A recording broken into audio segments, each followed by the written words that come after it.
You are now listening to the Jay Porks Experience. Listen free on iTunes or at theandydareshow.com. Now, here's Jay. Yo, what is the word, people? Welcome to another action-packed edition of the Jay Porks Experience. I'm Jay Porks. With me, as always, on the other side of the glass, making sure this is a well-oiled podcast machine every week. The ever-popular Nobody. Okay. We got a different angle this week.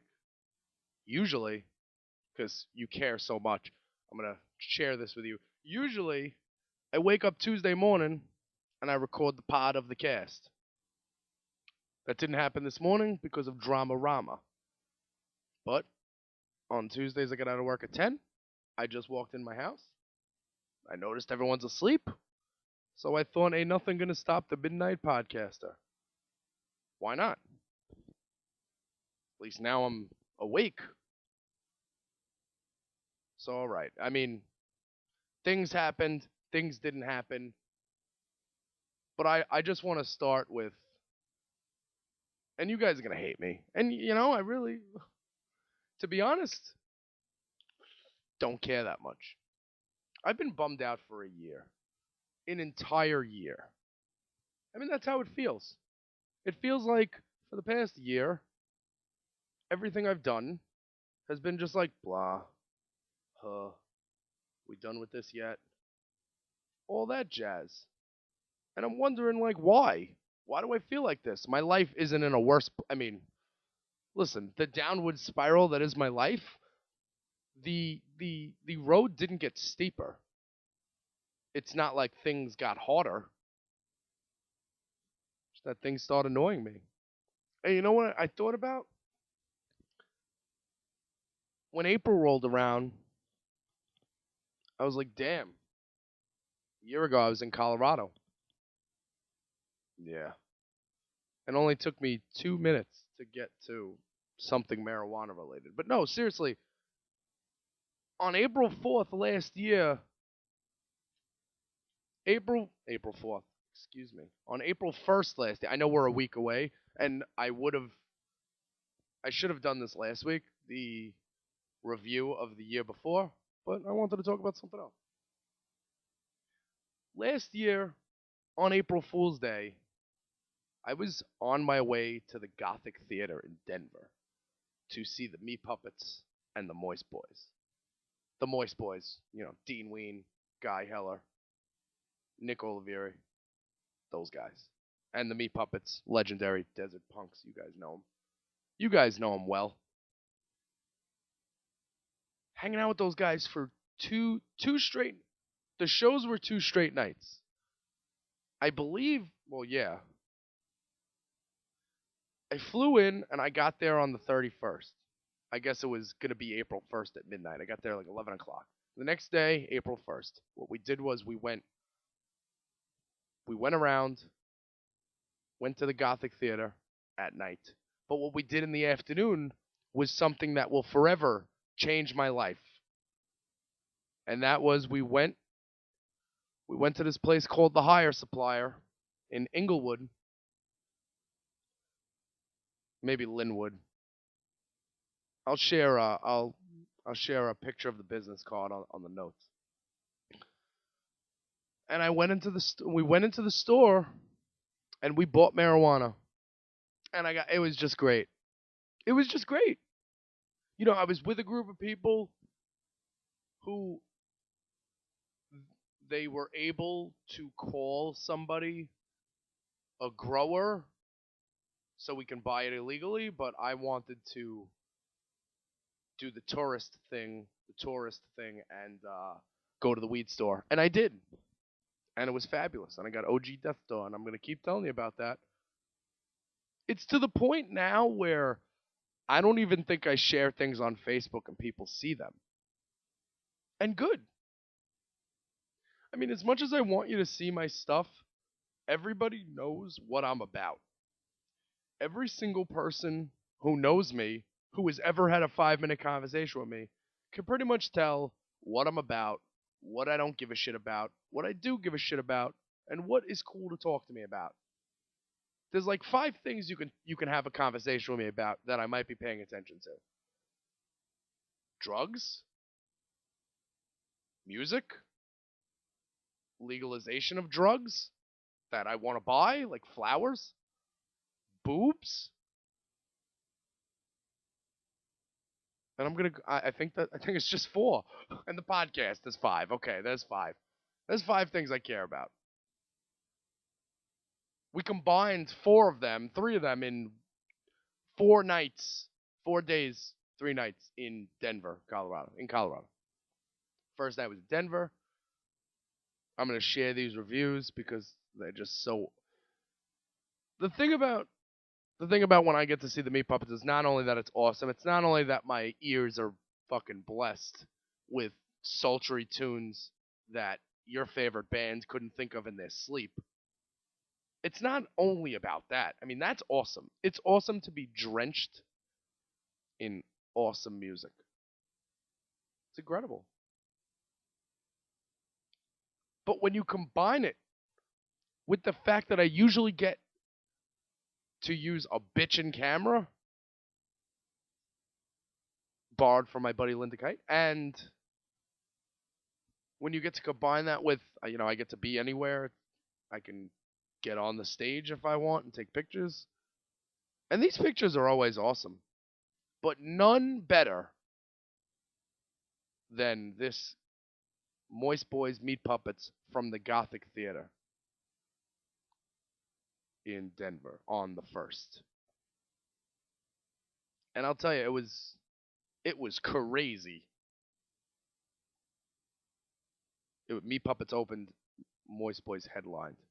So like the Meat Puppets were hanging out. So like I was watching the show with the Meat Puppets. It's really cool. And the next night in Boulder, I was just having a conversation about this with my boss. My boss told me that he went to Boulder 10 years ago, and he was talking about, maybe it was more than 10 years ago, and he was talking about how it was like this hipster town. Dude, how long has it been since you've been there? That is, first of all, when you have a college in a town, you just assume that you're going to get people with those beards. You just assume that that's going to happen. You just assume that 4 people are going to go into a bar, throw all their change on the counter, and split one Pabst Blue Ribbon between the 4 of them. You know that's going to happen in any college town. So I'd love to live in fucking Colorado and, yeah, okay, say I lived in Boulder and it was flooded with hipsters. So, at least I get to buy weed in the store. Meanwhile, fast forward, come back to the East Coast. The other night I had a table, and I like these people. But the guy starts telling me, he's like, did you hear about the girl who got shot at the hotel on Highland Boulevard? I said, what are you talking about? I said, what hotel are you talking about? They said the Cosmopolitan or something?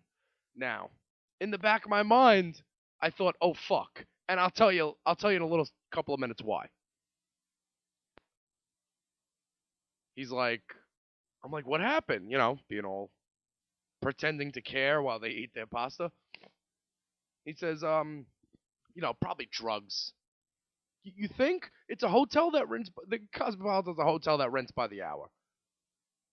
Do you think it was a domestic disturbance? Thought the kid didn't do his homework? They're in there holed up doing drugs. Now, okay. Listen, people want to do drugs. You're not hurting me. That's cool. So the woman is not a teacher. She works in a school. So she says you should see these kids. I'm looking at their picture from last year and I'm looking at their picture from this year, and it's 2 different people. They're all disheveled. Their eyes are all closed. They come into school 7:30 in the morning reeking like marijuana. And I said to the mom, your daughter reeks like marijuana.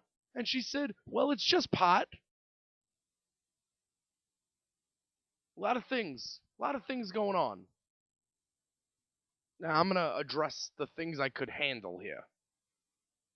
As this table went further and dug themselves deeper and deeper, I will address the kid in school smelling like marijuana at 7:30 in the morning. What, do you wake up late? It took 7:30? Dude, we were been baked at 7:30. Okay. If the mother is somebody who's going to have the it's just pot attitude, then you can't say that to somebody who works in a school. You can't share your opinion. You can't say it's just marijuana to somebody who works in a school. And I'll tell you why. It's illegal. It's against the law. You're not allowed to smoke marijuana. So you can't, oh, it's just pot? Yeah, it's just illegal. It's just illegal. And the husband at this table. The husband at the table goes, everybody wants to get high. They want to talk about getting high. They say it doesn't hurt anybody. But you know what? If that person wants to go home and chug a bottle of whiskey and wake up in the morning, they should do that. Shouldn't be going to smoke marijuana. Your whole argument is invalid when you say instead of doing drugs you should drink alcohol. Your whole argument's invalid. Because the only reason that one of them is acceptable and one of them isn't because one of them is taxed by the government. And one of them is not yet. In Colorado, it was. I have my receipt over there. An eighth cost me $50 and the tax was $9. I did not break the law. Now, for somebody to say, why would this person smoke a plant when they could just go guzzle something that's 117 times more lethal? Say it again, 117 times more lethal. You sound stupid.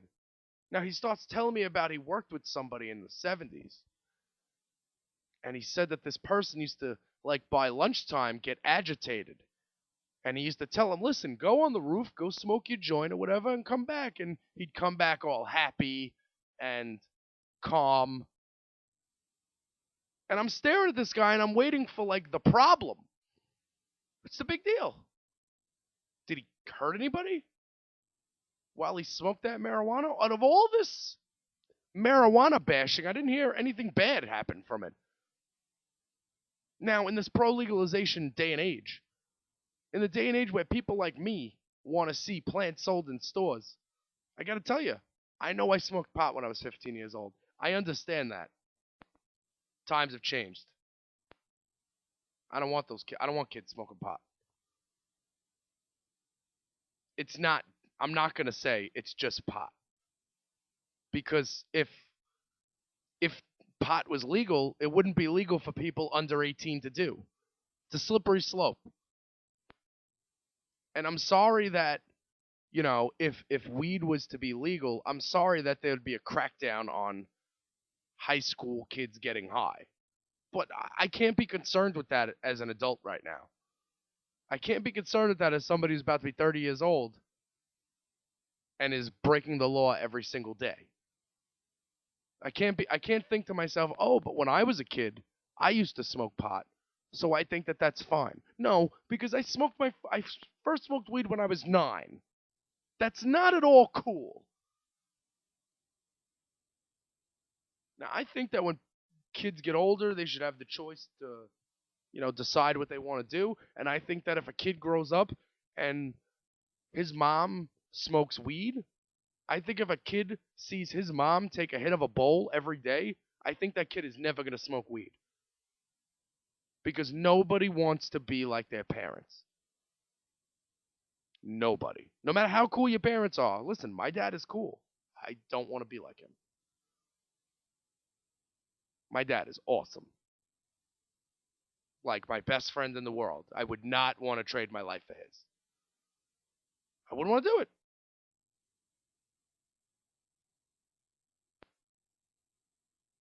It's just, nobody wants to be like their parents. So, this whole idea that pot's going to be legal and everybody's going to be smoking it is stupidity because booze are legal and I don't drink. Now, that may be because people don't like to hear the truth. that may be because I don't like to throw up. Either way, I'd rather just inhale some plants. And I'm sorry if I beat this point home every week, but it's stupid for something that God put on earth to be illegal. And you heard me talking about DC a couple of weeks ago. That's all fine and good that you can have up to 2 ounces and you can grow pot in DC. That's great and all. How many botany classes have I taken? I've been I've been inhaling plants since I was aforementioned 9 years old. Not regularly, obviously, at 9. I smoked a few times at 9, moved out here, didn't pick up the habit again until I was like 13, 14. It's not the point.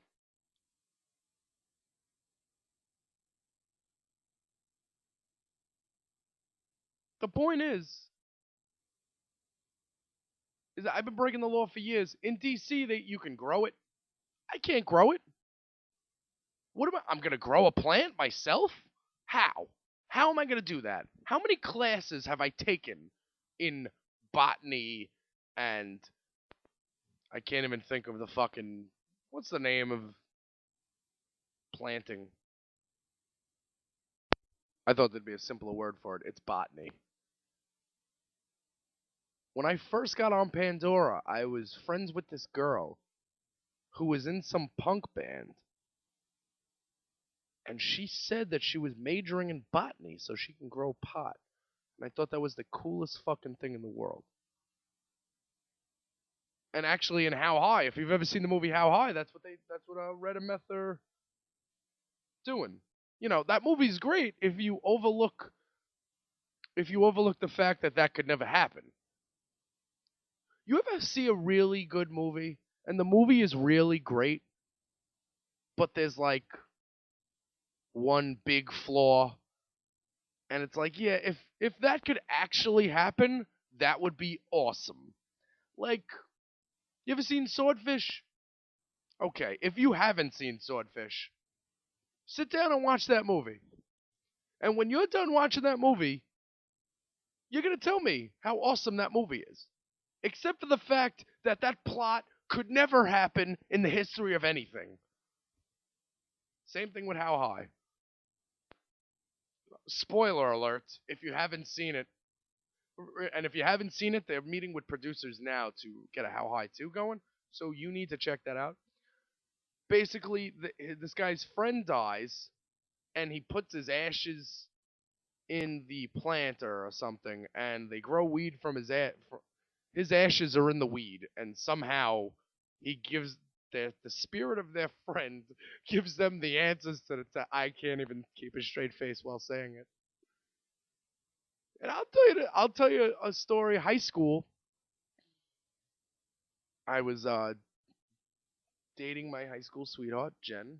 Happy belated, by the way, the 24th. And I was on a series of there was a bunch of bad movies coming out, man. And you know, you go date night, you go to movies with your girl, and your girl picks the movie. And sometimes you get to pick a movie. Usually she picks the movie. So of the movies we saw, oh, I can't even think of it now. I can't think of the slew of bad movies that I had to sit through. But one of them is Boys and Girls, okay?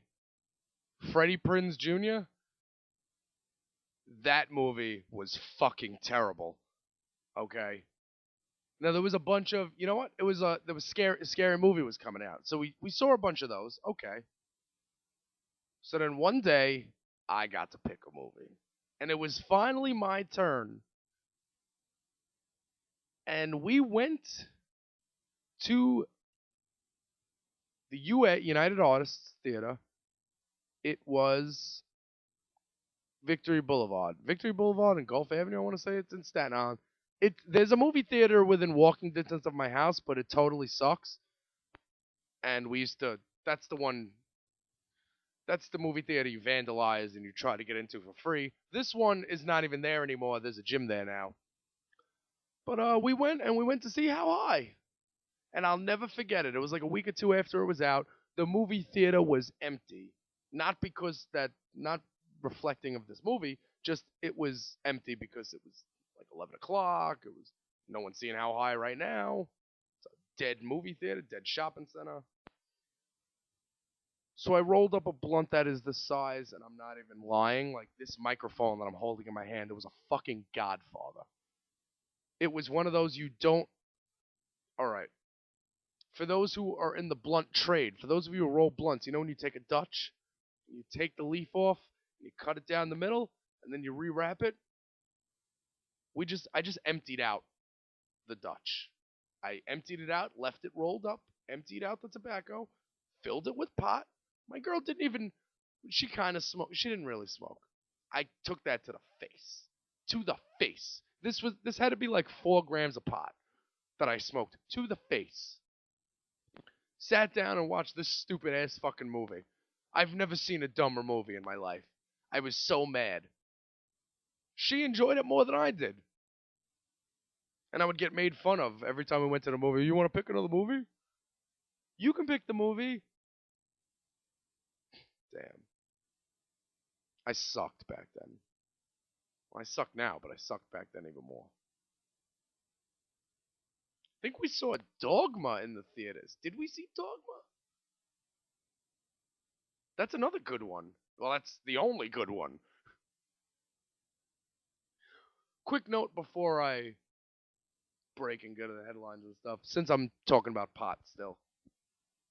This Aaron Hernandez trial. Aaron Hernandez, former tight end for the New England Patriots, shot and killed his friend Odin Lloyd about last year. Now, the trial's going on.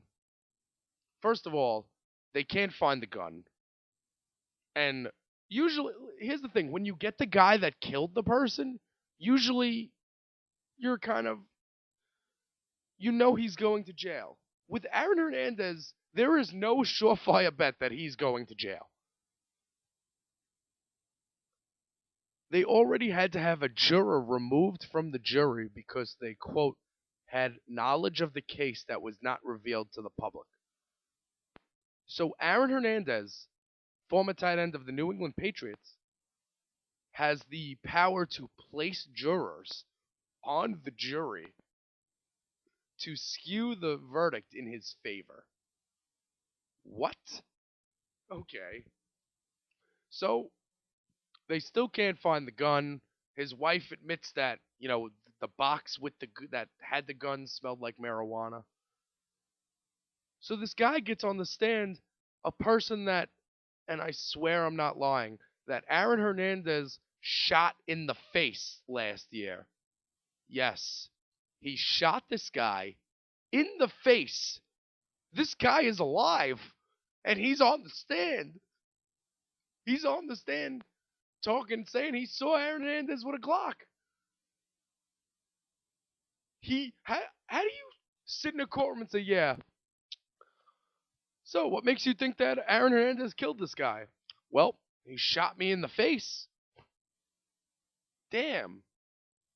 This guy testified, get this, that Aaron Hernandez smoked, quote, up to an ounce of pot a day while playing in the NFL. Up to an ounce a day? And you went to practice?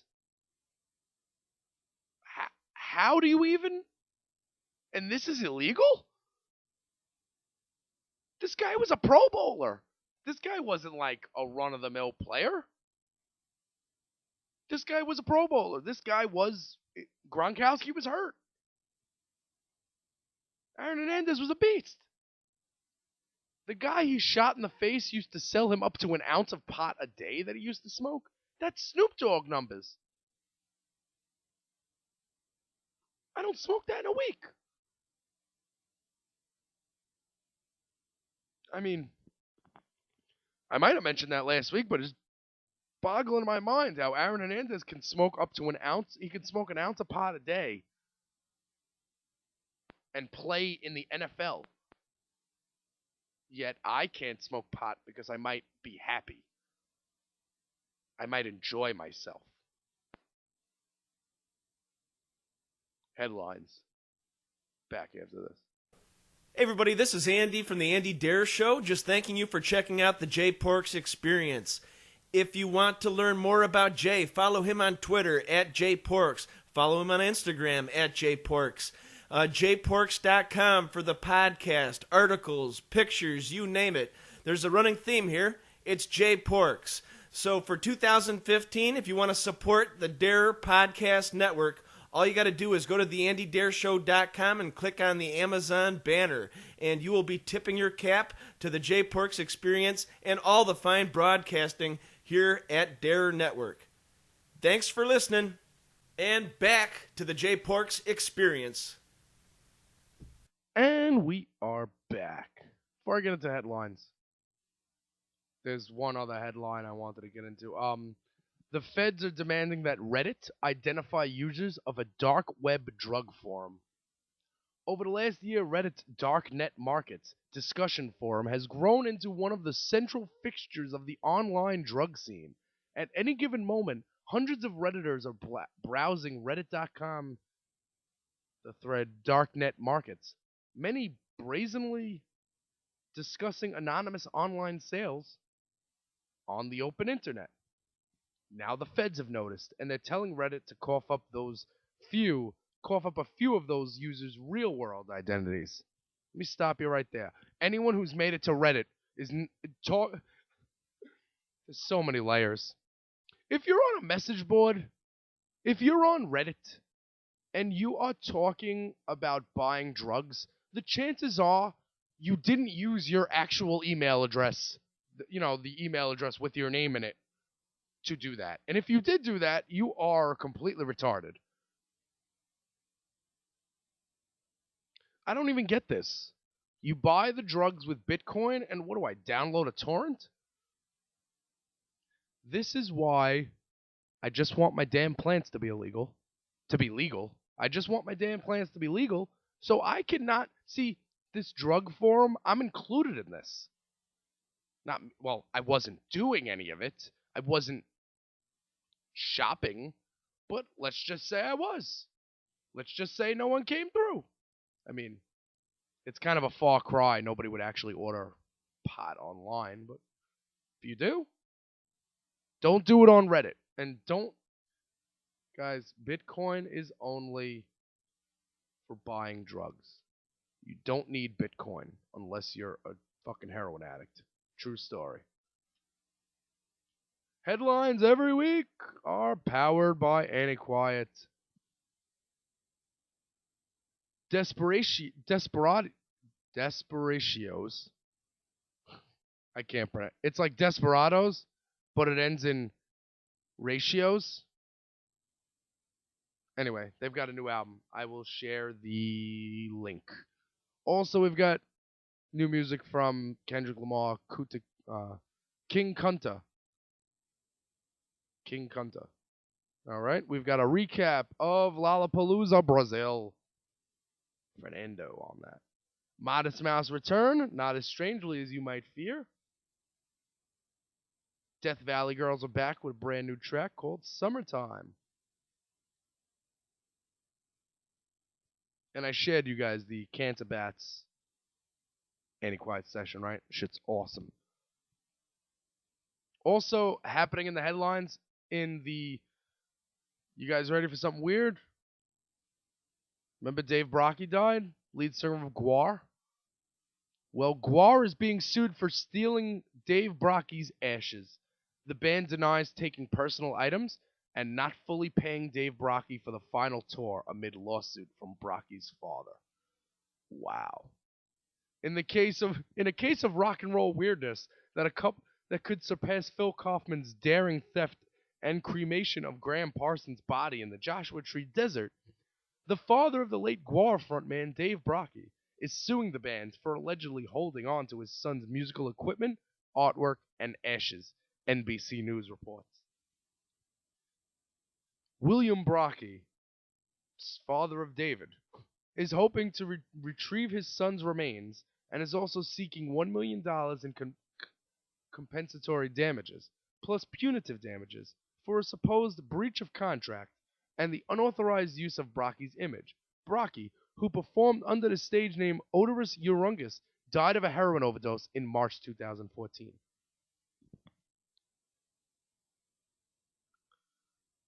The suit claims.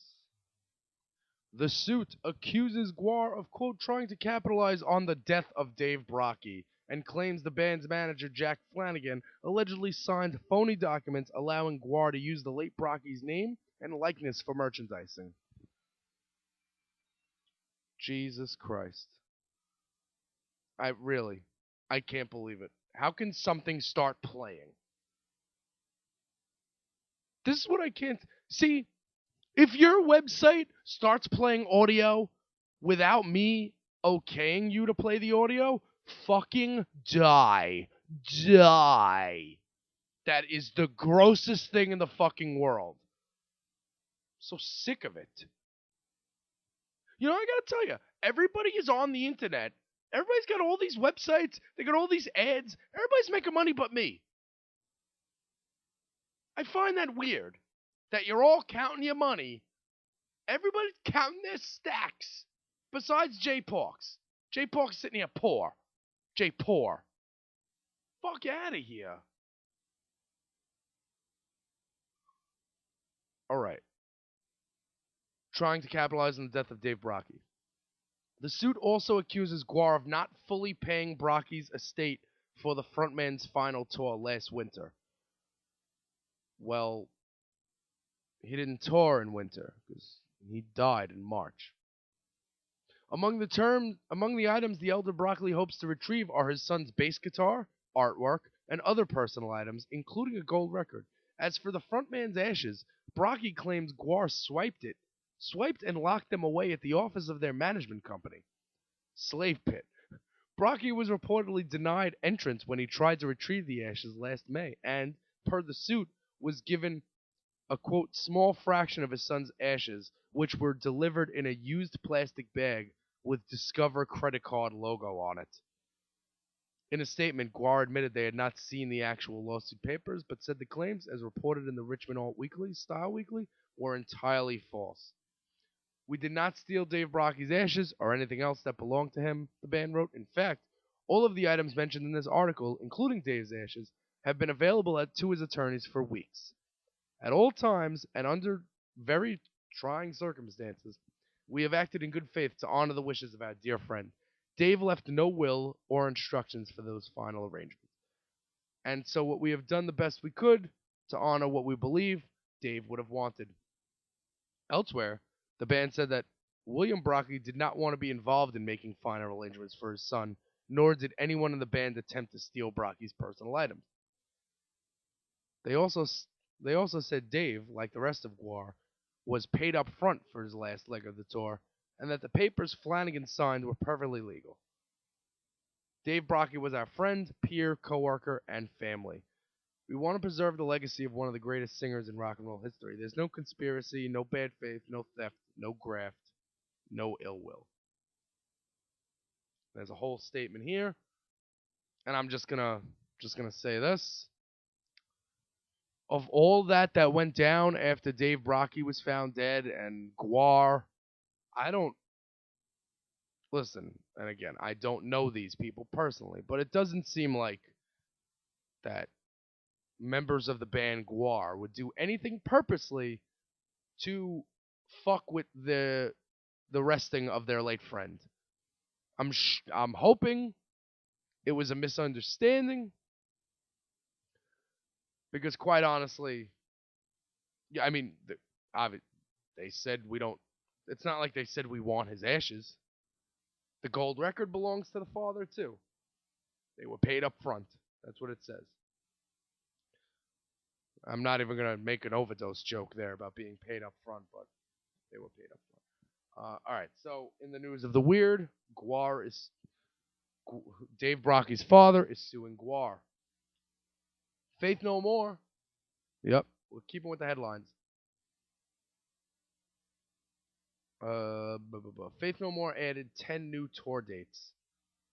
They're May 13th and 14th at Webster Hall. That's in New York. Now, I know, I'm telling you about the ones I care about. Vancouver, Seattle, Portland, San Francisco, Los Angeles, Santa Ana, California. We got Chicago, Detroit, Toronto, Boston, 2 nights in New York City, Philly, Austin, Dallas, Houston, Atlanta, Raleigh, Philly. So Philly again, everybody's getting hit. Columbia, Maryland, Boston, Mass, August 5th at Madison Square Garden, the world's most famous arena. Now, if you recall it was like January, when the Faith No More dates dropped, I wrote a little article about it on Antiquiet. I shared the dates, and I said to myself, I'm definitely going to try to get into that Webster Hall show. See how that worked out.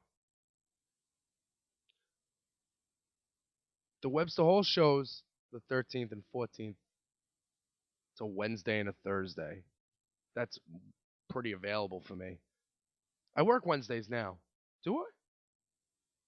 Yeah, I work Wednesdays now. That girl got fired because she sucks. August 5th is on a Wednesday. Jesus. Faith No More is going to be in New York City for 3 available nights that I do not have work. Well, I work Wednesdays now, but Wednesdays are easy to get off.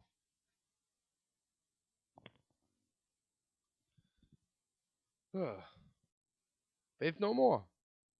And they're playing Toronto, too. The Ricoh Coliseum.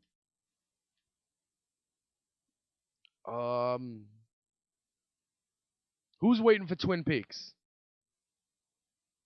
I know a lot of you are, including my dad. Well, David Lynch announced on Sunday he is exiting Showtime's Twin Peaks reboot after failing to come to terms on a contract with the cable network. So, the director, David Lynch, is not going to be in the Twin Peaks reboots. So there's that. Also, have you guys heard of Genius?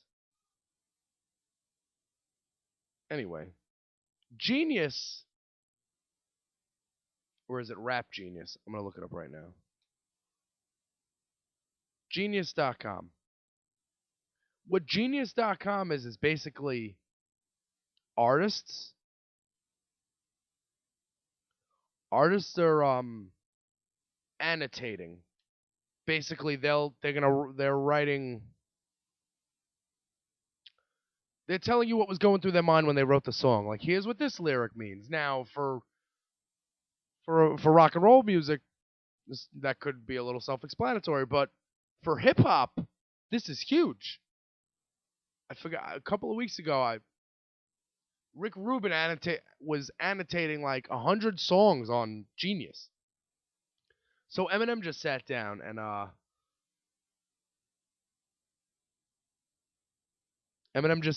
annotated a couple of his 10 favorite verses or his 10 favorite songs.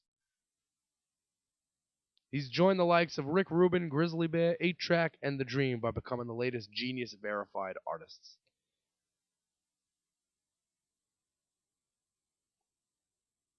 This is following his recent celebration of Shady Records' 15th anniversary. Wow. Dude, we are old. Eminem's been out for 15 years. Eminem has been out for 15 years. And his hair's blonde again. Did anyone notice that? He's got the hair back to being blonde. And I don't know what you guys were doing on Monday night, but Better Call Saul is where it's at. And it's over. The shit didn't hit the fan. It just slid through the sunroof. I'm not going to, well, there's nothing to spoil, but I'm not going to spoil anything for you. There's also, in Bob Odenkirk news, Bob Odenkirk and David Cross are going to Netflix with a show that is not Mr. Show. It's a sketch comedy show, but it's not Mr. Show. It's basically anything but Mr. Show.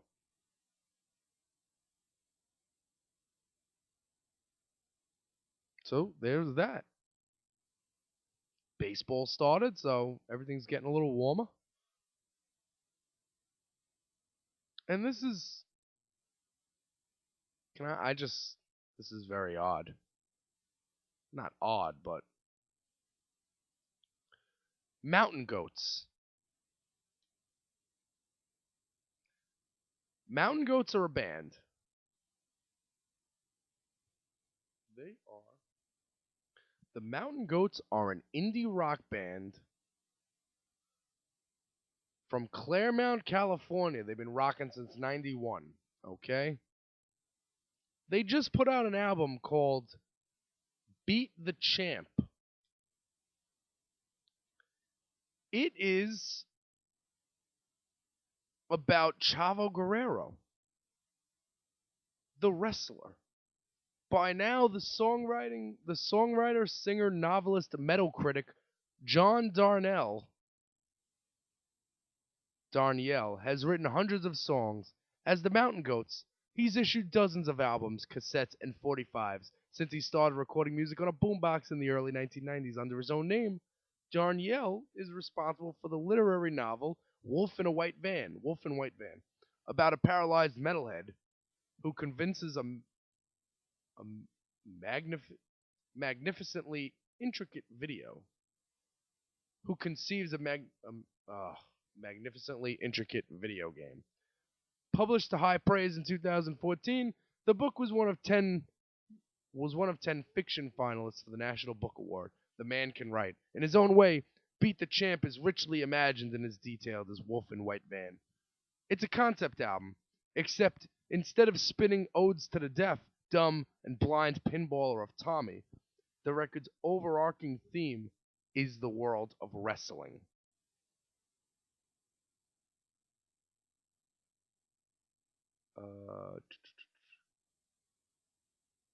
Yeah, so basically, throughout Beat the Champ,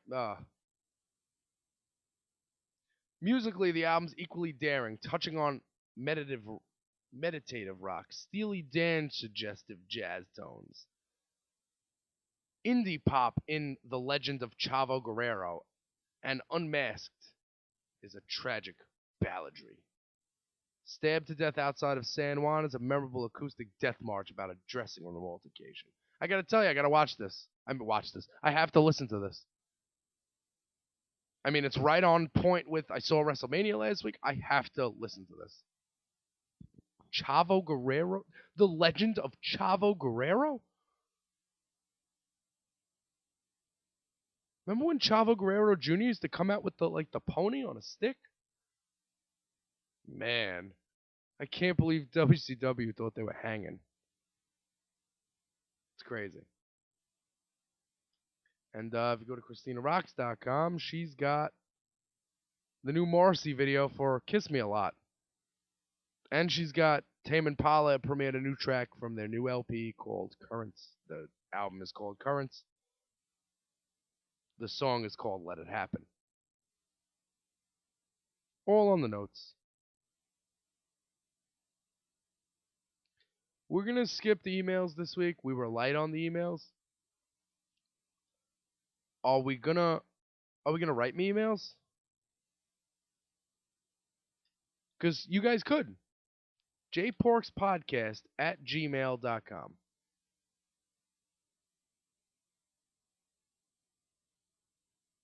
jporkspodcast@gmail.com. Send me an email. Tell me to go fuck myself. I don't care what you do. Just give me something to write about. Give me something to read. And the emails will be powered by funky field tips sometimes. If I ever get an email back from Be Real. You know what I should do next week? Maybe I'll play some more Be Real tracks. Should we do that? You guys don't want me to do that. I'll see how I feel next week. Okay. Alright, let me give you the list of websites I need to get to. No, the list of websites you need to get to before I get on out of here. I need you to go to concertconfessions.com for all your live music news and reviews for the fans by the fans. We've got the Wands at Birdie's in Indianapolis and Death Cab for Cutie at the iHeartRadio Theater in Burbank, California, courtesy of our man, Reverend Justino, our fearless leader. And you click the Amazon ads, buy stuff because you're going to buy stuff anyway, and you could join our family. You want to write some reviews? Why not? Let's do it. I will show you the way. Also need to go to andydeer.com.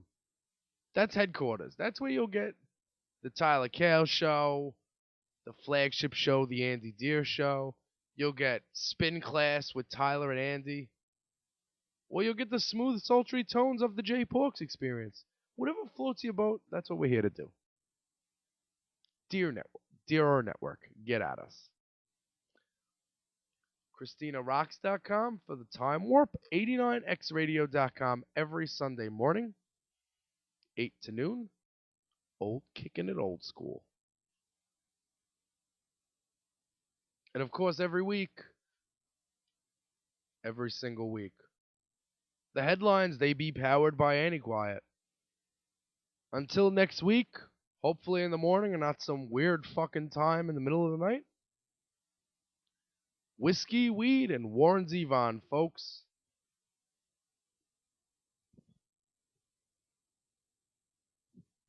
Late. This has been the J Porks Experience. Thank you so much for listening.